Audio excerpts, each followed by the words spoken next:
Hello, Rutenchi here, and welcome to my Learn2App series. In this series, we'll be learning to create mobile apps using the Dart programming language and the Flutter framework. So to get started, what you'll want to do is go to flutter.io, link in the description, and click on Get Started. Now you'll pick whichever platform you're using, and you'll want to follow through these entire instructions and make sure that you've got not only the Flutter SDK set up properly. You can check whether it's properly set up with Flutter Doctor, but also you'll want to make sure that you have Android Studio and your Android emulator set up in order to follow along with me. So if you run into any issues with this, you can go up to support up here, and the live chat is always very helpful. Or you can feel free to comment down below, and I'll be happy to help. Or one of your peers might be happy to help as well. But go ahead and pause the video and get that all set up. All right. Well, welcome back. So there are two ways that you can create a Flutter project.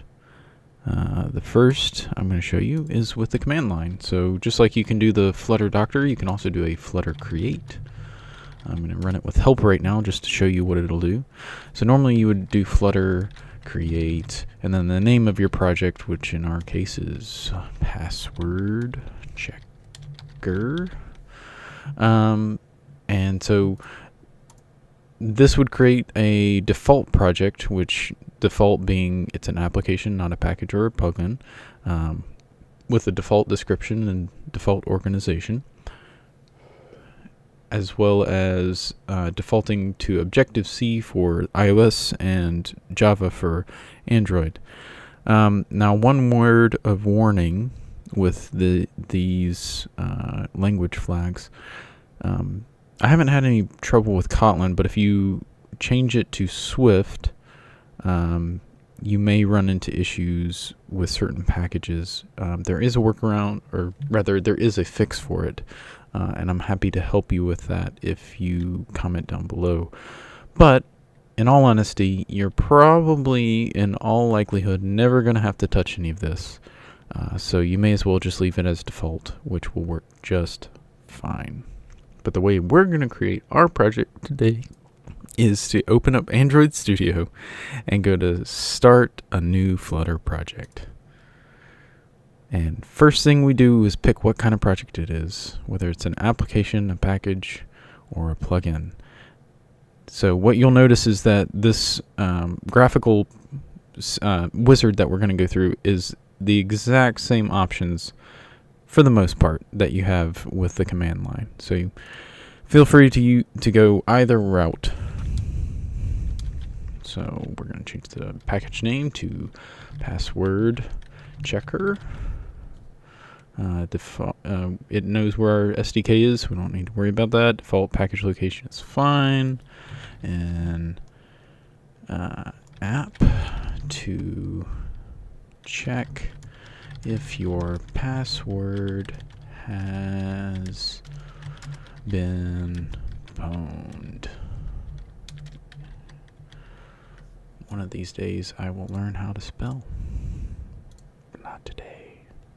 Put in your company domain, and again, if you wanted to change the default language support for either Android or iOS, you could do it there, but we're not going to do that. So we're just going to finish, and it's going to create our brand new project. Fill it with all that default goodness for Flutter. So what you'll notice when this gets created is that there are four things in particular that you'll want to take note of. Over here in the package, we can look at our files. So notice there's a lib folder, an iOS folder, an Android folder, and a test folder. It's actually 5 things that we're going to want to look at. But so the Android folder is all of your Android specific stuff. For the most part, the only things that you'll really need to touch in here are the manifest, touching the permissions in there. But Generally, you also don't have to worry about that, because normally if you're going to be doing something that is touching the manifest, it will be a plugin that's doing it, and the plugins will automatically make those changes for you, if I recall correctly. iOS has all of your iOS specific stuff. Test has all your test stuff. And lib is where our Dart files live. This is where all of the Dart code that we'll write, that is the actual meat and potatoes of our app. The last bit of interesting is the pubspec.yaml file. This is a Dart ism, and so it's basically your project file for a Dart project. So you notice up here we have the name of our project, which is Dart Checker, and the description, and then the dependencies. And this is very important, because this is where we're going to add our dependencies that we need to rely on. So you notice that we're relying on Flutter, the Flutter dependency, as well as Cupertino icons, which is just in case. Most of this you won't have to deal with, but there are lots of really good comments in here.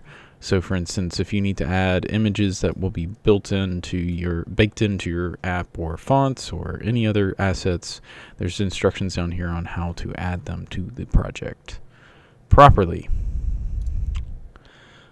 There's also fantastic, this is our main file, our main Dart file. So you notice it has a main function that is actually calling run_app on and supplying run_app with a new copy of our myApp class. This myApp class is what's called a stateless widget, and all widgets have to override a function called build, which returns a widget.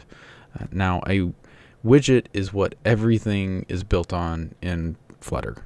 Everything's a widget in Flutter, and you compose them together to create your app, and it's pretty fantastic. So this is our main app class, or my app class, and you'll notice that it's pretty bare bones. It's building. In its build, it just returns a new material app where it sets the title, sets a default theme, and creates the home that points to my app, my homepage, which is a stateful widget. We'll get into stateless and stateful widgets probably in the next one, and so don't worry so much about that. But notice that the stateful widget actually is composed of two different classes.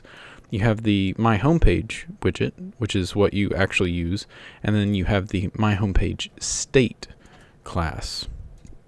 Now, we'll go into that later, but basically this is the class that you're actually going to use in places, but the state class is where you actually build the widget. So you get used to it, and there are a lot of niceties that you can use to create all of that for you.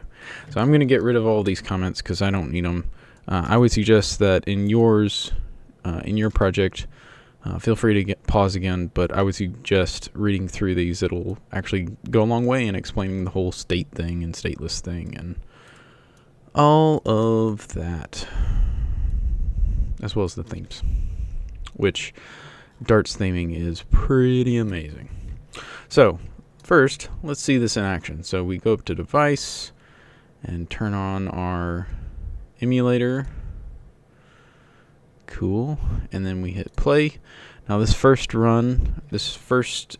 play takes a little bit because it's got to build a whole bunch of stuff and get it all set up. Yours may actually take a little bit longer than this as well, because if it's the first time that you've run a build in Android Studio, it's also having to set up Gradle and all of that as well. But after that initial run, it actually goes much faster. and you'll see that here in a second. So we've got our app. It's all set up. This is the default app, and you can hit the the button down here, and it increments the counter. Yay! Let's we're not doing a demo homepage. Let's do a password checker, and we save, and almost as quickly as we save, hot reload takes over and sends the refreshed part of the code over there. Hot reload is one of the best parts about Flutter. It's super handy because it makes it to where you can tweak things very quickly. So for instance, we can change this color to green because we hope that it's going to be all good. And everything is green now. See, this is that theming that I was talking about. So you notice even this button down here has changed to green because we changed the primary swatch. So that's the primary color that we're going to be using. So since we are going to be bringing in a password, the first thing we need to figure out how to do is how to handle text fields. So the way that let's see, I'll show you how I did this.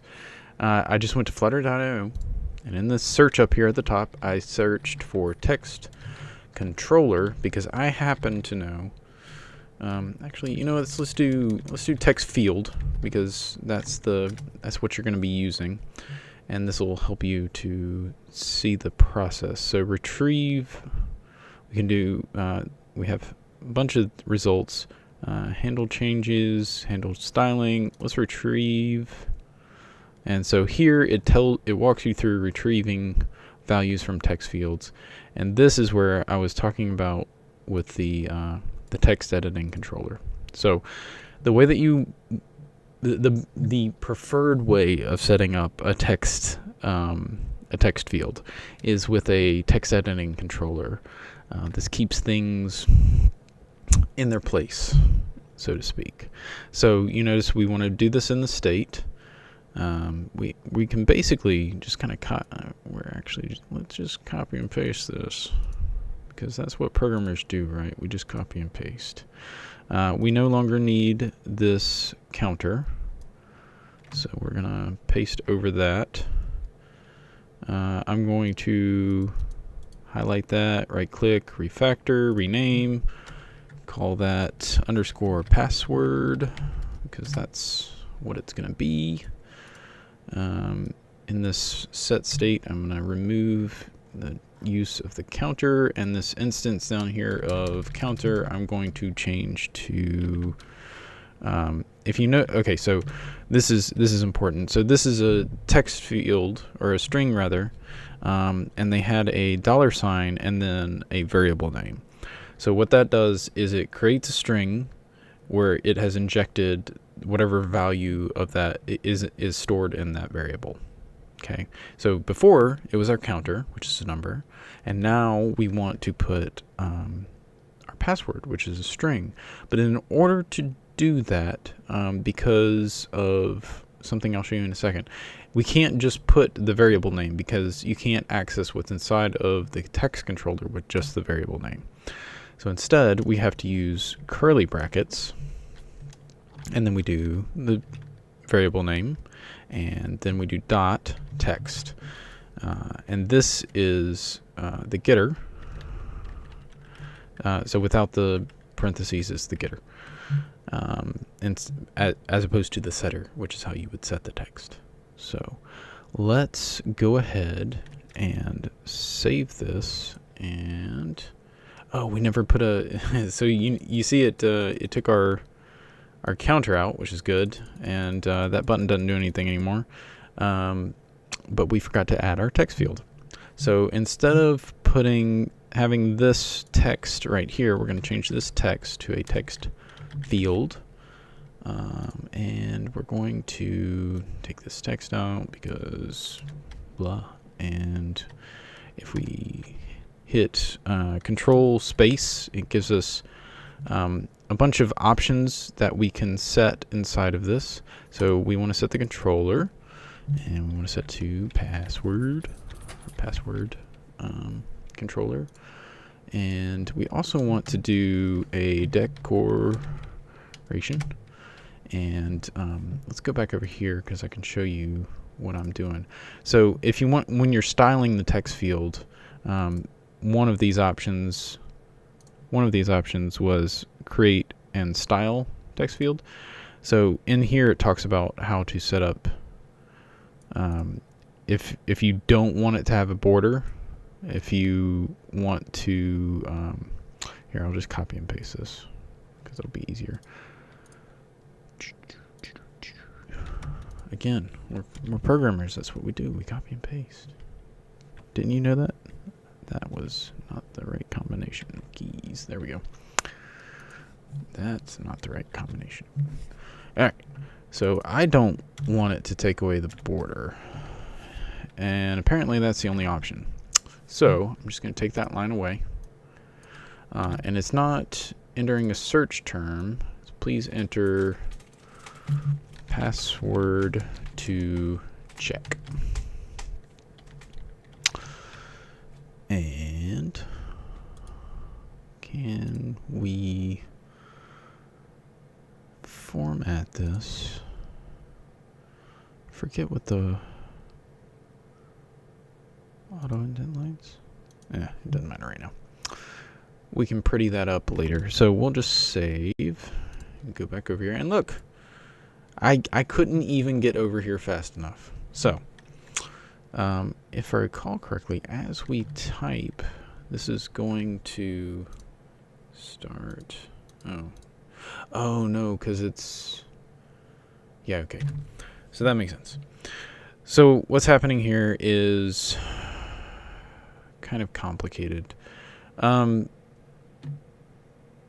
state isn't changing, so or according to the state, nothing is changing because we basically don't have any state anymore.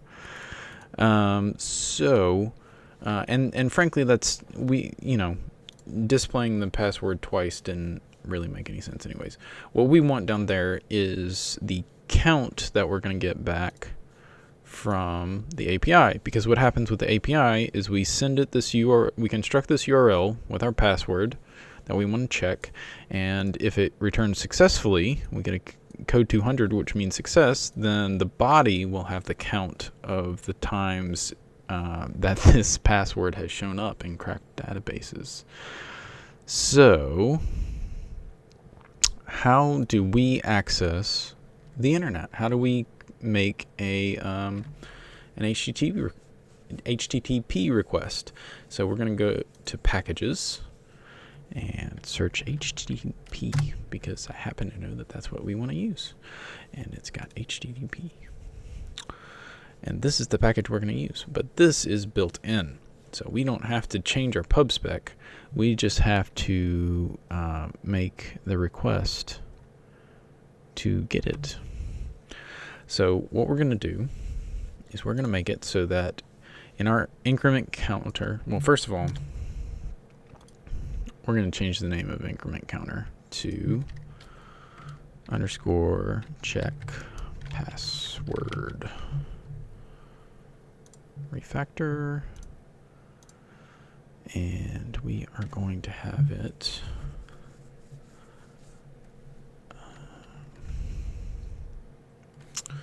we want to go up here. We do need to import async as well as, where'd it go? There it is. HTTP. And they're going to be grayed out right now because we aren't using them yet, because Android Studio is awesome and can tell things like that. But what we're going to do is we're going to change this function to be an async function, which means it'll run asynchronously,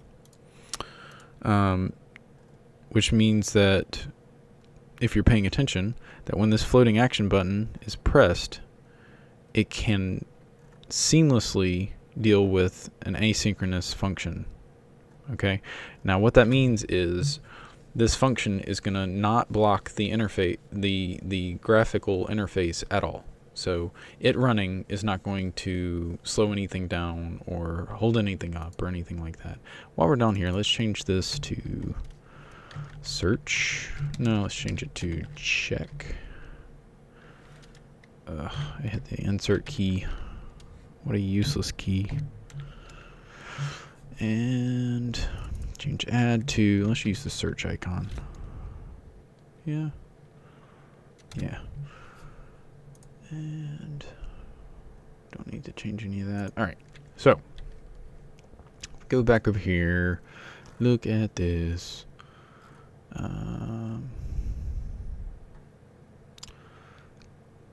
So there is, good grief. Let's go to the API docs. Oh, it's the same thing. Let's go to HTTP. Get is what we want. And so we just give it a URL and it gives us back a response. But what we can do, see, it's giving us a future response.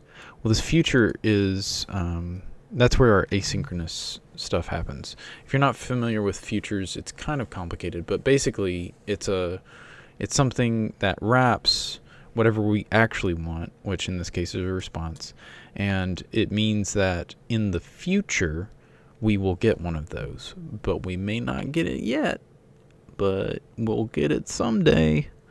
And so the way that you handle that, or the easiest way to handle that, is to say var response equals, and we await. You can await a future, and that will make it to where whenever the value gets returned from the future, it will come back here and set this. So it makes it to where we can program as if it is synchronous or running down. Like this asynchronous piece waits here and returns control to the rest of the app. And then whenever the future returns, then it comes back to this place and sets this and then finishes running the rest of our code. But that's probably a little complex for right now. But just know that that's how it works. So we are going to set up our URL. My cat and my dog like to chase each other. That's what that was. It probably sounded a bit like they were trying to destroy my carpet, but that's a different time of day. And we're going to do that whole, so I grabbed the first part of this URL, and then notice here after that is where I'm supposed to put the password, right? So what I'm going to do is that same trick that I was telling you about with the $sign and curly brackets, and I'm going to do _password .text. And so this, when it gets run, will you need to make sure that all of your lines have semicolons at the end of them, unless they're embedded in a structure like this. I realize that that's kind of confusing, but you'll notice that most of these lines have commas after them. And what's going on there is that, sorry, I was trying to figure out where those things lined up. That way it knows, okay, we're not done yet. We've still got, there's more, right? But it also helps the syntax checker to format things better. When you just, you can kind of just, you notice this last one has a comma after it. Oh yeah, so here you go. This trailing comma makes auto formatting nicer for build methods. So there you go. They explain it right there. So if you had already read the comments, you already knew that. So now we should have a response. And if let's see, we want it to, we need to create a string that is somewhat ironically called count, and we're going to set it to nothing for now. And then we want to set state, and then we want to set the count equal to response.body, which is a string as well. And then down here, we don't want this, we want count. And we save, and we go over, and we search. Did it finish yet?